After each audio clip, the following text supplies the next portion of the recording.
Hello, नमस्कार दोस्तों। मेरा नाम राहुल सागर है और स्वागत है आप सभी का मेरे YouTube channel study with Rahul Sagar में। देखिए दोस्तों, आज एक बहुत ही ज़्यादा इम्पॉर्टेंट टॉपिक लेकर के आया हूँ। वो है articles of our Indian constitution. Means कि हम अनुच्छेदों के बारे में आज पढ़ने वाले हैं कि हमारे संविधान के अंतर्गत कितने अनुच्छेद हैं और उन अनुच्छेदों में जो इम्पॉर्टेंट है उनके बारे में हम आज बात करने वाले हैं। ठीक है दोस्तों, बहुत ही अच्छे वे में समझाऊंगा और आपको आसानी से समझ आ जाएंगे और उनके अंदर क्या क्या प्रावधान दिए गए हैं उनको थोड़ा थोड़ा एक्सप्लेन भी करते हुए चलेंगे हम। ठीक है, साथ ही साथ आप यहाँ पर देख सकते हैं ये हैंड रिटन में लिखे हुए हैं जो बहुत ज़्यादा इम्पोर्टेंट है वो आर्टिकल्स है। ठीक है, इसके लिए एक चीज़ और, आर्टिकल से रिलेटेड मेरी अगली क्लास होने वाली है जिसमें मैं DSSP के लिए पॉलिटी के क्वेश्चंस कराता हूं, जिसमें काफ़ी सारे जो क्वेश्चन हैं मैं पहले भी करा चुका हूं और जो हमारी अगली वीडियो होने वाली है वो संविधान के अनुच्छेदों के ऊपर ही होने वाली है। तो इसलिए मैं आज पहले इन जो इम्पोर्टेंट आर्टिकल्स हैं उनके बारे में बात करते हैं। ठीक है, उसके बाद हम अगले आने वाली वीडियो में हमारी में उसमें जो संविधान के अनुच्छेदों से रिलेटेड जो क्वेश्चंस होते हैं उनके ऊपर डील करेंगे। ठीक है दोस्तों, तो चलिए शुरू करते हैं आज के अपने वीडियो को। वीडियो की शुरुआत करने से पहले आप सभी से एक छोटी सी रिक्वेस्ट है, अगर आपने अभी तक हमारा चैनल सब्सक्राइब नहीं किया है तो प्लीज़ हमारे चैनल को सब्सक्राइब कर लीजिए और बेल आइकन को प्रेस कर लीजिए ताकि जो हमारी आने वाली वीडियोज़ हैं उनको आप आसानी से देख सकें। तो चलिए दोस्तों शुरू करते हैं। देखिए ये इंपॉर्टेंट आर्टिकल्स हैं। आर्टिकल 1 की अगर हम बात करें तो आर्टिकल 1 to 4 अगर हम भाग की बात करें तो भाग क्या है, हमारे कुल संविधान के अंतर्गत 25 भाग्स हैं। ठीक है, मतलब 25 पार्ट्स हैं। ठीक है, उन पार्ट्स के अंतर्गत ही इन आर्टिकल्स को समाहित किया गया है, मतलब इनके अंदर ही रखे गए हैं 25 भागों में। ठीक है, हमारा जो पहला भाग है उसमें आर्टिकल 1 to 4 तक शामिल है। क्या है, आर्टिकल 1 to 4 तक। ठीक है, तो हम आर्टिकल 1 की बात करें तो राज्य प्लस यूटी से रिलेटेड जो प्रोविजंस हैं, ठीक है, उनके बारे में बात करता है राज्य प्लस यूटी, जो भाग 1 है 1 to 4। ठीक है, हम आर्टिकल 1 की बात करते हैं। सबसे पहले मैं आपको दिखा देता हूँ आर्टिकल 1 में क्या है, 2 में क्या है, 3 में क्या है और 4 में क्या है। ठीक है, कुछ इंपॉर्टेंट आर्टिकल है, ये देख सकते हैं आप। ये सामने आर्टिकल 1, 2 एंड 3। देखिए आर्टिकल 1 है हमारा, आप यहाँ पर देख सकते हैं। ये आर्टिकल 1 में लिखा हुआ है India that is Bharat shall be A union of state. Hindi की अगर हम बात करें तो इंडिया जो कि भारत है और वो राज्यों का संघ होगा।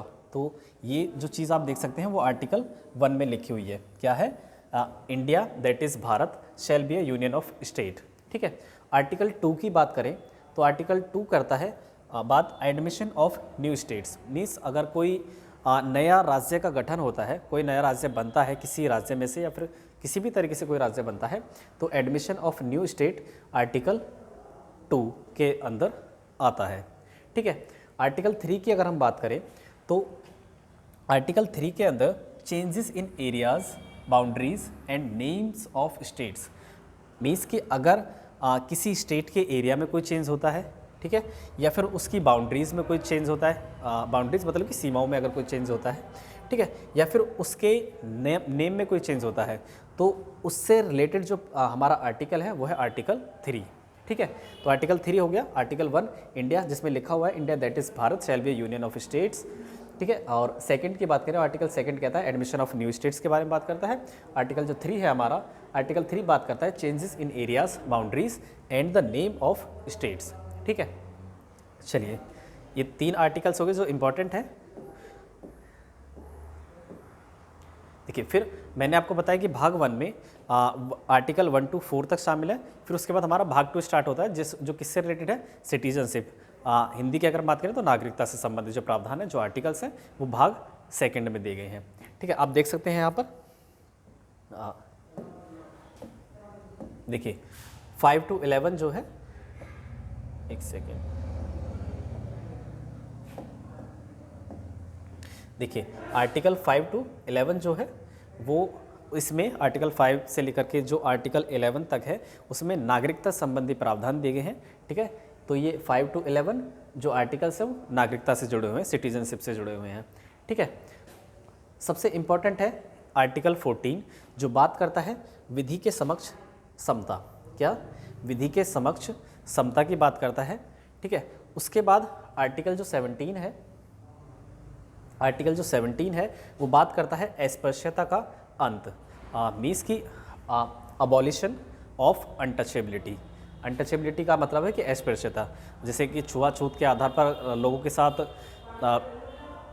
भेदभाव का माहौल होता है, मतलब लोगों के साथ एक तरीके का भेदभाव होता है, चाहे वो स्कूल्स वगैरह हो या फिर कोई सामाजिक तौर पर उनको अगर किसी भी तरीके से भेदभाव किया जा रहा है, सामाजिक तौर पर किसी भी तरीके से भेदभाव किया जा रहा है, या फिर कुछ भी हो सकता है, अगर टचेबिलिटी के आधार पर उनको छुआछूत की जो प्रथा थी, आपने सुना होगा काफ़ी बार, कि उसी तरीके से यहाँ पर जो आर्टिकल 17 है वो बात करता है कि अस्पृश्यता के अंत के बारे में, ठीक है।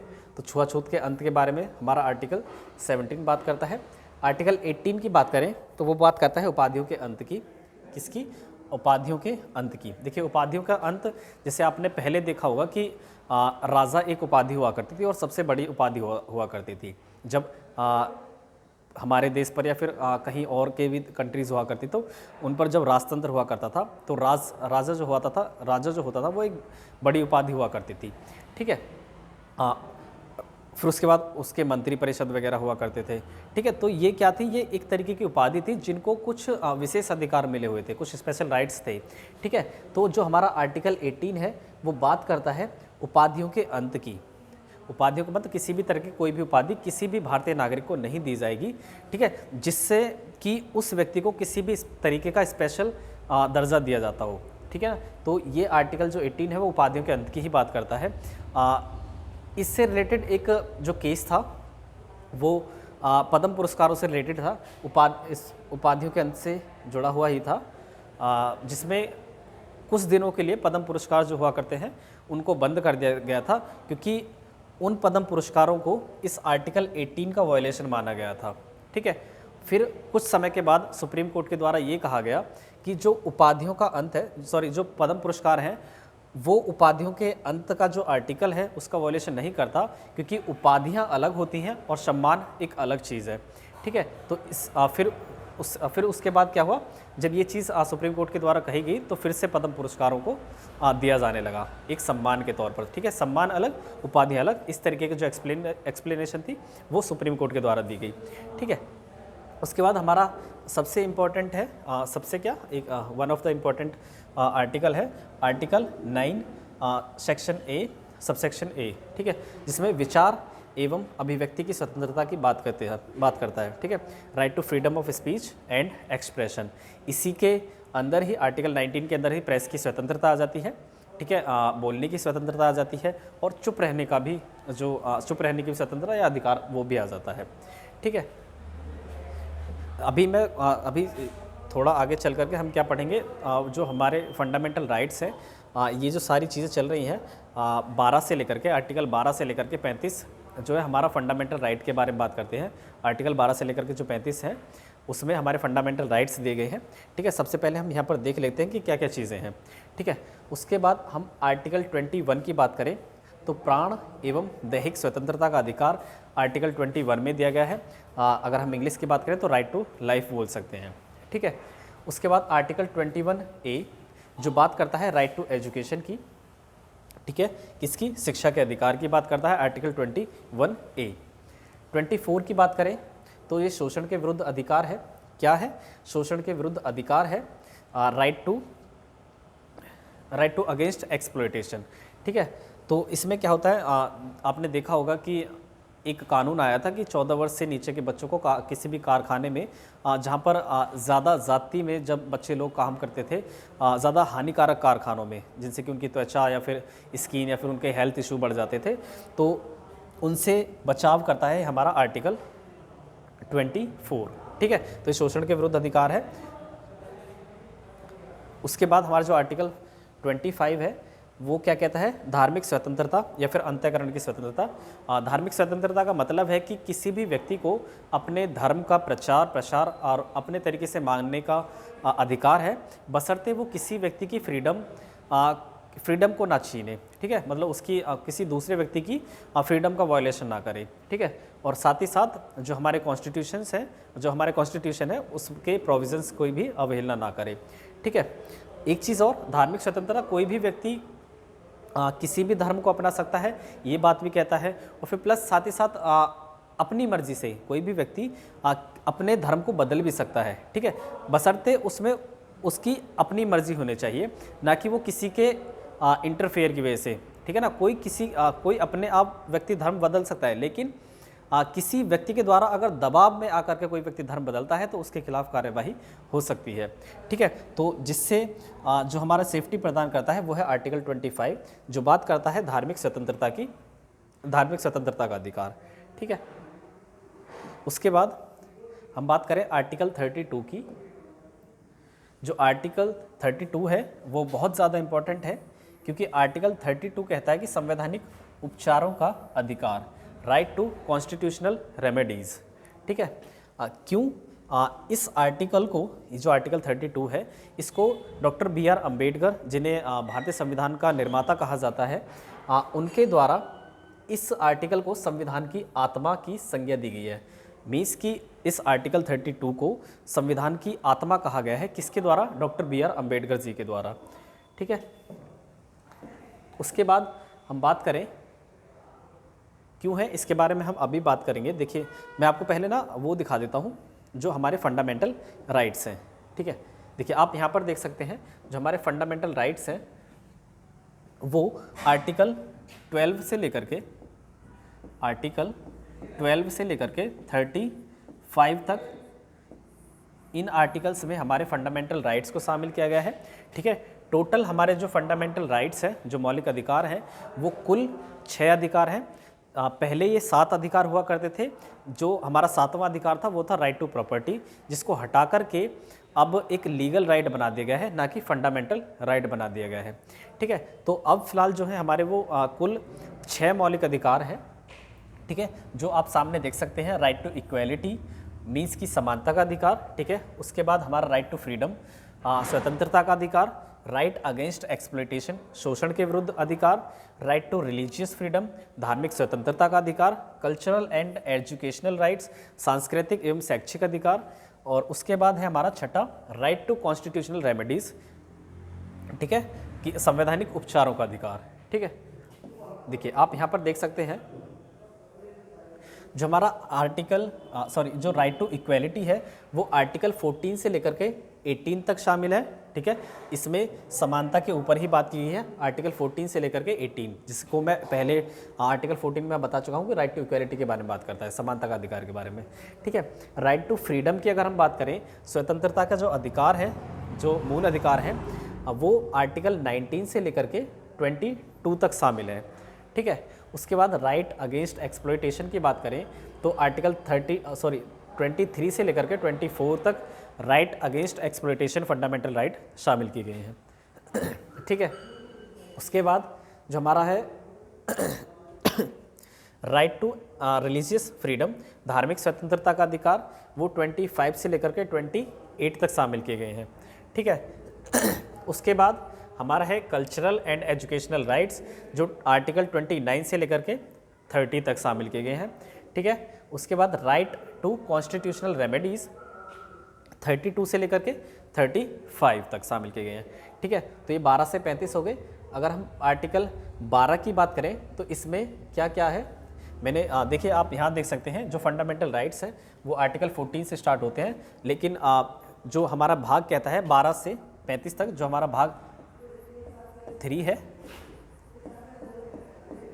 वो कहता है कि फंडामेंटल राइट्स जो है भाग 3 में शामिल किए गए हैं, ठीक है। जो कहाँ से स्टार्ट होता है, आर्टिकल 12 से लेकर के और ख़त्म कहाँ पर होते हैं, 35 पे, ठीक है। देखिए, यहाँ पर देख सकते हैं आप, जो आर्टिकल 12 है, ये आर्टिकल बात करता है राज्य शब्द को परिभाषित करने की। अब ये राज्य शब्द क्या है, इसमें क्या क्या चीज़ें शामिल की जाती हैं, आप यहाँ पर देख सकते हैं। देखिए, राज्य शब्द के अंतर्गत जो आर्टिकल 12 बात करता है उसमें सरकार शामिल है, संसद शामिल है, राज्यों की विधायिका शामिल है, और भारतीय क्षेत्र के जो भीतर स्थानीय और अन्य अथॉरिटीज़ वगैरह आ जाती हैं, जो प्राधिकरण आ जाते हैं, वो राज्य के अंतर्गत शामिल किया जाता है, जिसकी परिभाषा आर्टिकल 12 में की गई है, ठीक ठीक है।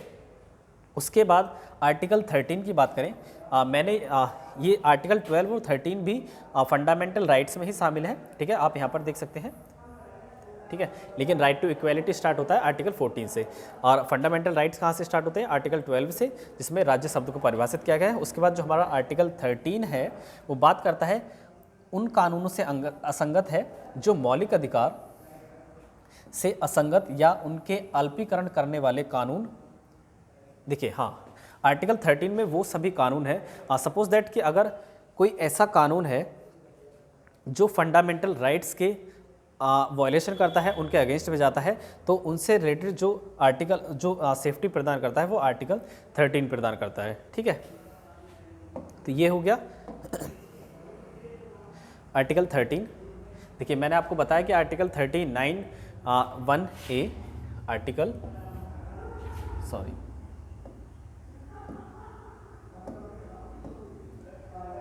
आर्टिकल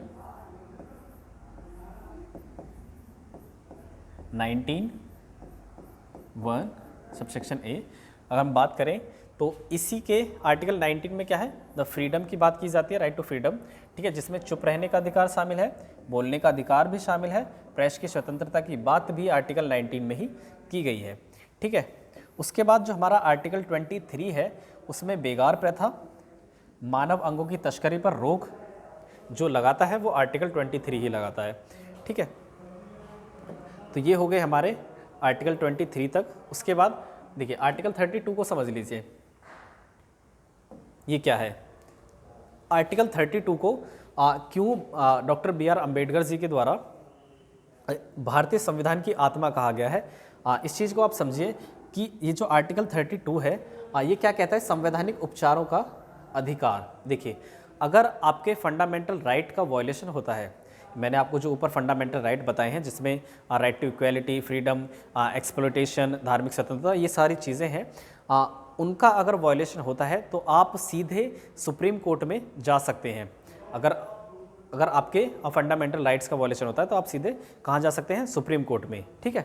तो इसी चीज़ की जो अलाउ करता है वो आर्टिकल 32 ही कहता है कि संवैधानिक उपचारों का अधिकार, और इस संबंध में जो हमारा सुप्रीम कोर्ट है वो 5 प्रकार की रिट जारी करता है ताकि वो फंडामेंटल राइट्स का वायलेशन जो हो रहा था वो ना हो।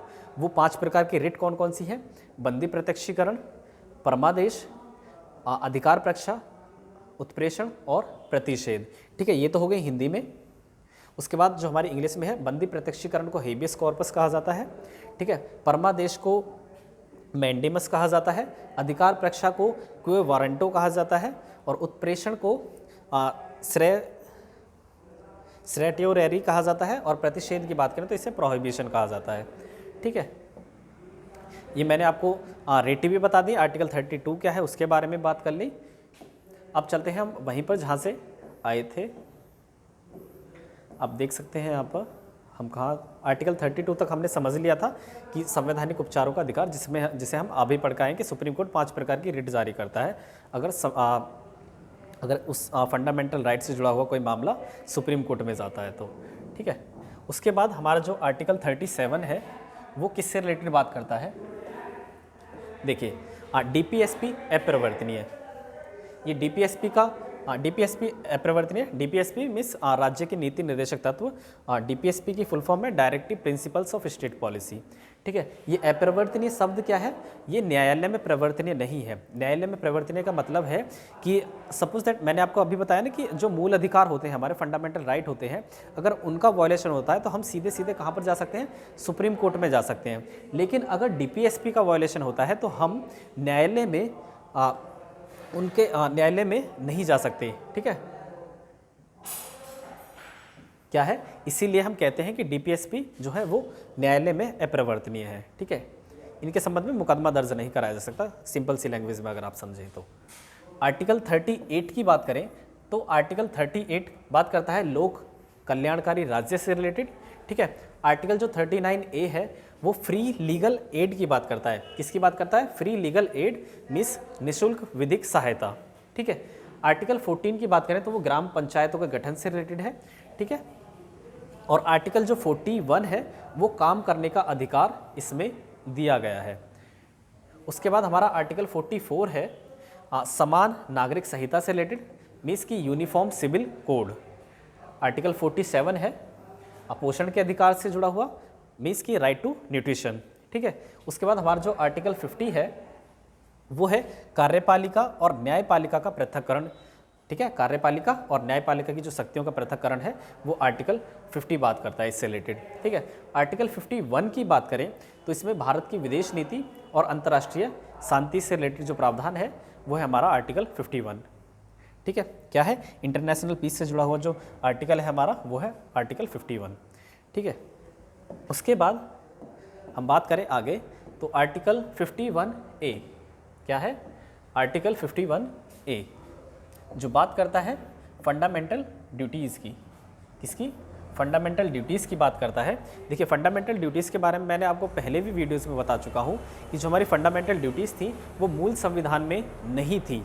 क्या थी, मूल संविधान में वो एग्जिस्ट नहीं करती थी। इनको बाद में जोड़ा गया, और ये कब जोड़ा गया, 1976 में ये एक संविधान संशोधन हुआ था, वो था 42वां संविधान संशोधन। ठीक है, इसी के तहत 10 फंडामेंटल ड्यूटीज़ को जोड़ा गया। ठीक है, कितनी फंडामेंटल ड्यूटीज़ को जोड़ा गया, 10 फंडामेंटल ड्यूटीज़ को जोड़ा गया। लेकिन अगर हम प्रेजेंट की बात करें तो जो प्रेजेंट में फंडामेंटल ड्यूटीज़ हैं उनकी संख्या 11 है। कितनी है, 11 है। और ये जो 11वां जो फंडामेंटल ड्यूटी थी उसको 86वें संविधान संशोधन जो 2002 में हुआ था उसके तहत इसको जोड़ा गया। ठीक है, अब आप देखेंगे यहाँ पर जो आर्टिकल 52 से लेकर के जो 61 तक है वो राष्ट्रपति से बिलोंग करता है। ठीक है, आर्टिकल 52 से लेकर के जो 61 तक आर्टिकल है वो राष्ट्रपति से बिलोंग करते हैं। अगर हम आर्टिकल 52 की बात करें तो 52 कहता है कि भारत में एक राष्ट्रपति होगा, मतलब भारत का एक राष्ट्रपति होगा। ठीक है, आर्टिकल 53 बात करता है कि राष्ट्रपति के पास कार्यपालिका की शक्तियाँ होंगी। आर्टिकल 54 कहता है कि राष्ट्रपति का चुनाव निर्वाचक मंडल द्वारा होगा। ठीक है, और आर्टिकल 55 कहता है कि राष्ट्रपति निर्वाचन विधि जो क्या है, एकल संक्रमणीय मत पद्धति के द्वारा राष्ट्रपति का निर्वाचन होगा। ठीक है, उसके बाद आर्टिकल 56 की बात करें तो राष्ट्रपति के कार्यकाल से जुड़ा हुआ आर्टिकल 56 है जो कितने वर्ष का कार्यकाल की बात करता है, 5 वर्ष के कार्यकाल की बात करता है। ठीक है, वहीं पर बात करें हम आर्टिकल 57 की तो आप यहाँ पर देख सकते हैं ये लिखा हुआ है छोटा सा, राष्ट्रपति पद के लिए पुनर्निर्वाचन की योग्यता आर्टिकल 57 में है। और 58 की बात करें तो राष्ट्रपति के लिए क्या योग्यताएं हैं, क्या अर्हताएं हैं, वो आर्टिकल 58 के अंतर्गत रखी गई है। ठीक है, उसके बाद हम बात करें शपथ संबंधी जो प्रावधान है वो है आर्टिकल 60 में, आर्टिकल 60 में। ठीक है, और शपथ दिलाता कौन है, CJI। ठीक है, कौन दिलाता है, CJI, chief justice of India. ठीक है, उसके बाद हमारा आर्टिकल 61 है जो बात करता है राष्ट्रपति पर महाभियोग की, द इम्पीचमेंट ऑन प्रेसिडेंट। ठीक है, उसके बाद हम बात करें आर्टिकल 63 की, वो उपराष्ट्रपति से जुड़ा हुआ है। आर्टिकल 71 की बात करें जो बहुत ज़्यादा इंपॉर्टेंट है, राष्ट्रपति उपराष्ट्रपति चुनाव विवाद का निपटारा सुप्रीम कोर्ट के द्वारा। देखिए आप समझने की कोशिश कीजिए, जो आर्टिकल हमारा 71 है वो बात करता है राष्ट्रपति या उपराष्ट्रपति के चुनावों में अगर कोई विवाद होता है तो उनका निपटारा कौन करेगा, सुप्रीम कोर्ट करेगा हमारा। ठीक है, कौन करेगा, सुप्रीम कोर्ट करेगा। ठीक है, चलिए बात करते हैं अगला जो हमारा आर्टिकल है। 71 तक हम आर्टिकल पढ़ चुके हैं। उसके बाद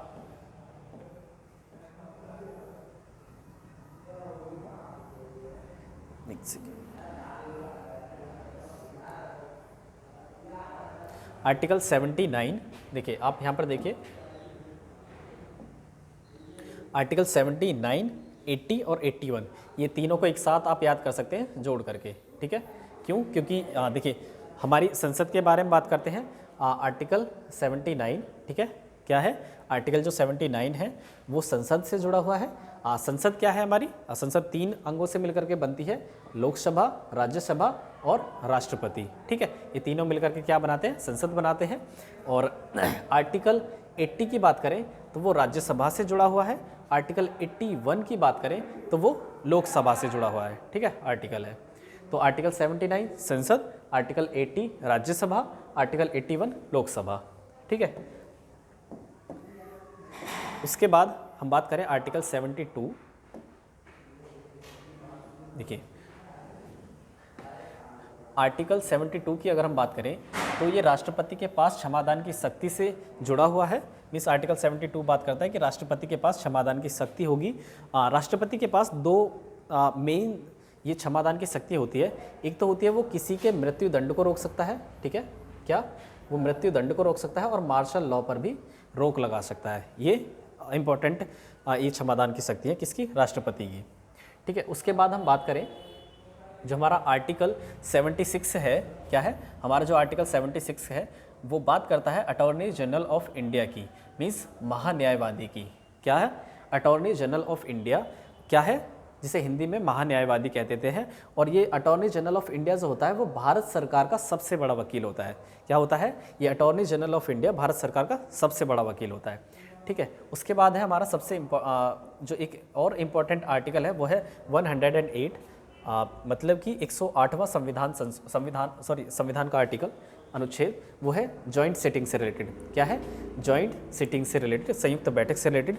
और अब तक जो जॉइंट सिटिंग हुई है वो 3 बार हो चुकी है। ठीक है, कितनी बार हो चुकी है, 3 बार जॉइंट सिटिंग हो चुकी है। ठीक है, उसके बाद जो हमारा आर्टिकल 110 है वो है धन विधेयक का उल्लेख। 110 में क्या गया है, 110वें आर्टिकल में।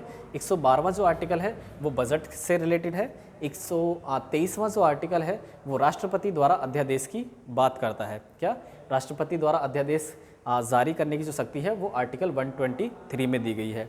ठीक है, उसके बाद जो हमारा आर्टिकल 124 है वो बात करता है सुप्रीम कोर्ट की। किसकी बात करता है, सुप्रीम कोर्ट की।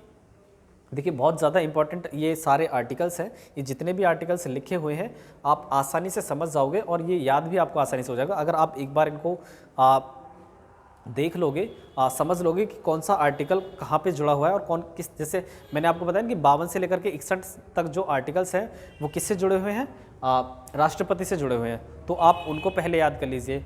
फिर उसके बाद 79, 80 और 81 आपको दिखाया कि संसद, राज्यसभा और लोकसभा से जुड़े हुए हैं आर्टिकल्स हैं वो, तो उनको एक साथ याद कर लीजिए। आप यहाँ पर देख सकते हैं कि 123, 129 ये सुप्रीम कोर्ट से जुड़े हुए हैं, तो आप इनको एक साथ याद कर सकते हैं। ठीक है, सॉरी 124 और 129।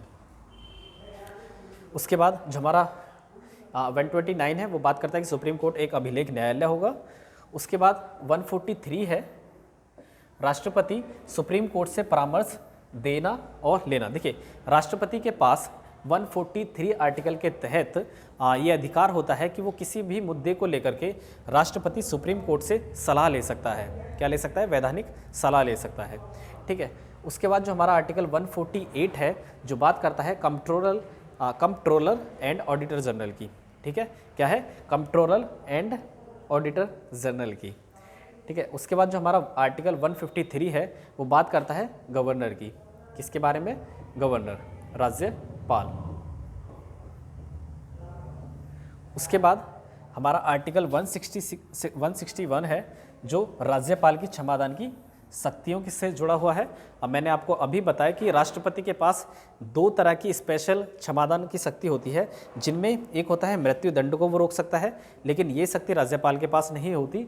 और साथ ही साथ ये मार्शल लॉ को भी रोक सकता है, कौन, राष्ट्रपति, लेकिन राज्यपाल ऐसा नहीं कर सकता। तो ये 2 स्पेशल शक्तियां हैं, जो 2 स्पेशल पावर हैं जो किसके पास है, राष्ट्रपति के पास। किसके पास नहीं है, राज्यपाल के पास नहीं है। ठीक है, उसके बाद हम बात करें आगे तो आर्टिकल 165 जो बात करता है एडवोकेट जनरल की। किसकी, एडवोकेट जनरल की। ये क्या है, ये राज्य सरकार का सबसे बड़ा वकील होता है। ठीक है, मैंने अभी आपको पहले बताया कि भारत सरकार का सबसे बड़ा वकील कौन होता है, अटॉर्नी जनरल ऑफ इंडिया। ठीक है, और जो राज्य सरकार का जो सबसे बड़ा वकील होता है वो होता है एडवोकेट जनरल। ठीक है, उसके बाद हमारा जो आर्टिकल 213 है वो है राज्यपाल द्वारा अध्यादेश जारी करने की शक्ति। और जो राष्ट्रपति द्वारा जो अध्यादेश था, राष्ट्रपति द्वारा जो अध्यादेश जारी करने की शक्ति है वो आर्टिकल 123 में दी गई है। किसमें, आर्टिकल 123 में दी गई है। ठीक है, 214 की बात करें तो ये हाई कोर्ट से जुड़ा हुआ आर्टिकल है। 215वां जो आर्टिकल है वो है हाई कोर्ट एक अभिलेख न्यायालय होगा। उसके बाद आर्टिकल 226 हाई कोर्ट के पास रिट जारी करने का अधिकार। फिर उसके बाद जो हमारा आर्टिकल 243 से लेकर के 243 ओ तक, क्या 243 से लेकर के 243 ओ तक स्थानीय स्वशासन से जुड़ा हुआ आर्टिकल है। ठीक है, कहाँ से कहाँ तक? आर्टिकल 243 से लेकर के 243 ओ तक। ठीक है, जिसमें पंचायती राज व्यवस्था शामिल है। उसके बाद हम बात करें जो हमारा आर्टिकल 239 ए है वो दिल्ली से जुड़ा हुआ है। ठीक है, उसके बाद जो हमारा आर्टिकल 246 सबसेक्शन ए है वो जीएसटी का उल्लेख करता है। किसका? जीएसटी का उल्लेख करता है।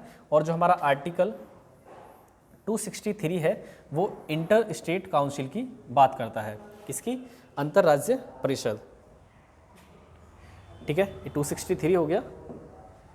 उसके बाद जो हमारा आर्टिकल 266 है वो बात करता है संचित निधि की। इसकी संचित निधि की, कंसोलिडेट फंड की। फिर उसके बाद जो हमारा आर्टिकल देखिए जो हमारा आर्टिकल 266 के अंदर जो संचित निधि है वो बात करती है कंसोलिडेट फंड की। इसी में से जो सैलरीज वगैरह होती है उनको दिया जाता है, चाहे वो राष्ट्रपति हो या फिर मतलब जो भी सरकार के लोग होते हैं, जो अंग होते हैं, उनको जो सैलरी वगैरह प्रदान की जाती है वो संचित निधि से ही की जाती है, मीन्स कंसोलिडेट फंड से ही की जाती है। ठीक है, उसके बाद जो हमारे आर्टिकल 267 है वो बात करता है आकस्मिक निधि की। और ये किसके हाथों में होती है? ये होती है राष्ट्रपति के हाथों में। और ये कब यूज़ की जाती है? ये यूज़ की जाती है नेचुरल जो डिज़ास्टर्स होते हैं उनके समय पर। ठीक है, इनके समय पर जब कोई प्राकृतिक आपदा आ जाती है।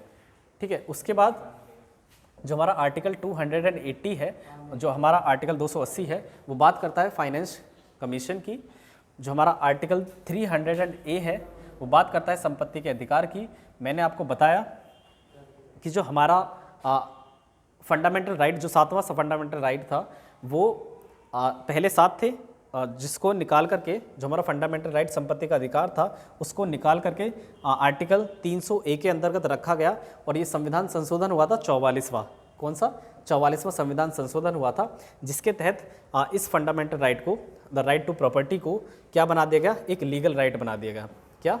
एक लीगल राइट बना दिया गया। और ये संविधान संशोधन कब हुआ था? 1978 में हुआ था। ठीक है, आर्टिकल 315 जो आर्टिकल 315 है वो यूपीएससी से जुड़ा हुआ है, यूनियन पब्लिक सर्विस कमीशन से। ठीक है, लोक संघ सेवा आयोग। और उसके बाद जो हमारा आर्टिकल 324 है वो इलेक्शन कमीशन से जुड़ा हुआ है। और हमारा article 338 NCSC national commission for schedule caste. ठीक है, उसके बाद जो हमारा आर्टिकल 338 ए है वो बात करता है national commission for schedule tribes. Article 343 राजभाषा से जुड़ा हुआ है। और जो हमारा आर्टिकल 352 है वो राष्ट्रीय आपातकाल के बारे में है। आर्टिकल 356 राष्ट्रपति शासन से जुड़ा हुआ है। और जो हमारा आर्टिकल 360 है ये किससे जुड़ा हुआ है? ये वित्तीय आपातकाल से जुड़ा हुआ है। किससे? वित्तीय आपातकाल से जुड़ा हुआ है। ठीक है, उसके बाद